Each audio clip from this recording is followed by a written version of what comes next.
Chuck Tingle's Complete Guide. Superheroes. Have you ever been trotting along, looking at the normal sidewalk and the normal shrubs and the heckin' normal birds on a wire, and the normal buds trotting around next to you and thought, I wish I was special? I think this is a thought we all have every once in a while, and it is this relatable way that is what makes superheroes so dang popular.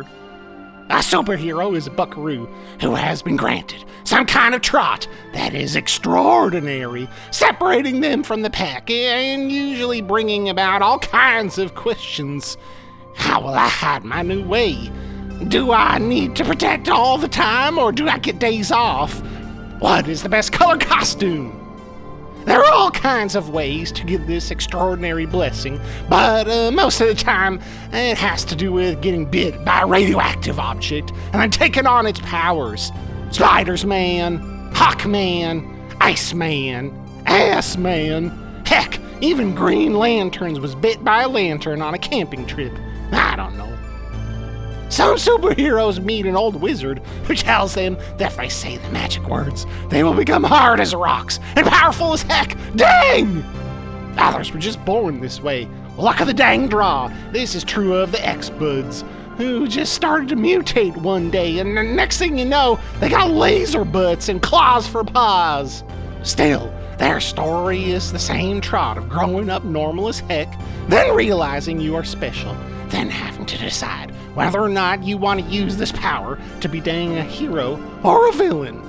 There are a few notable exceptions to this way, mainly Superman, because he started special and now he tries to hide his way. Most other heroes put on their costume when it's time to fight crime, then take it off when it's time to go to bed. Superman is so dang powerful because he's always the hero. He's got to put on a costume to seem like an average bud, not the other way around.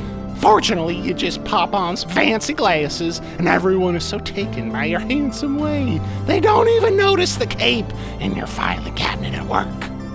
Most superheroes live in the pages of comic books. There are all kinds of companies telling these stories, but the big ones are Marbles and DP, which started off in someone's dang garage, and next thing you know, they are giant film studios telling these epic tales on the silver screen. Some buckaroos prefer Marvel movies, some prefer DP movies. I gotta say, I looked up DP movies on the internet, and I think they've gone very far removed from the original superhero tales, and much more explicit, which is pretty fun, I guess, but dang, not the superheroes man name of Chuck grew up on. But that is the nature of these stories about one extraordinary buckaroo. They are always evolving.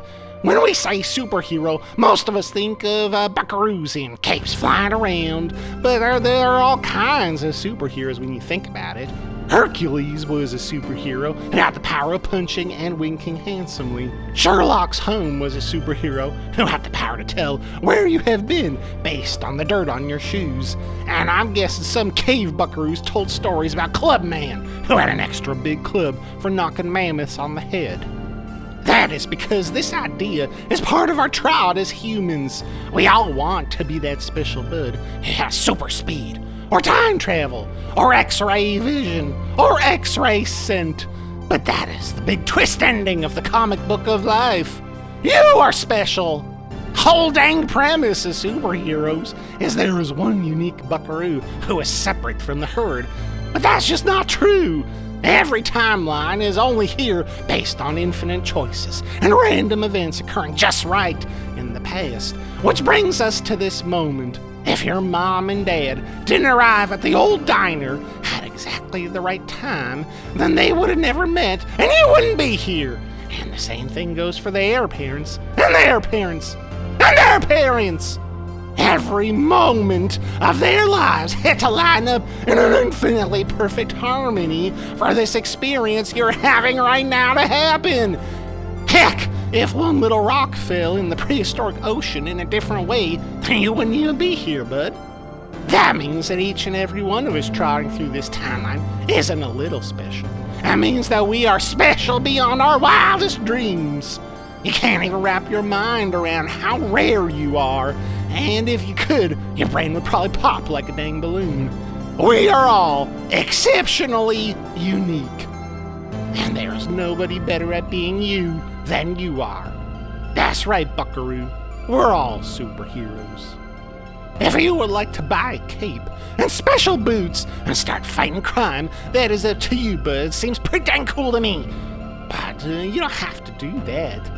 Maybe fighting crime isn't your superpower. Maybe just writing books, or being the best cook for young buckaroos, or being a great accountant. These are all very important powers.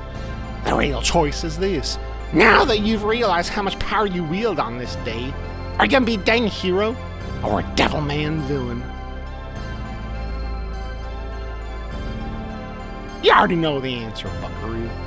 Now all that's left is the superhero catchphrase as we blast off and get to work, making this timeline a better place for everyone.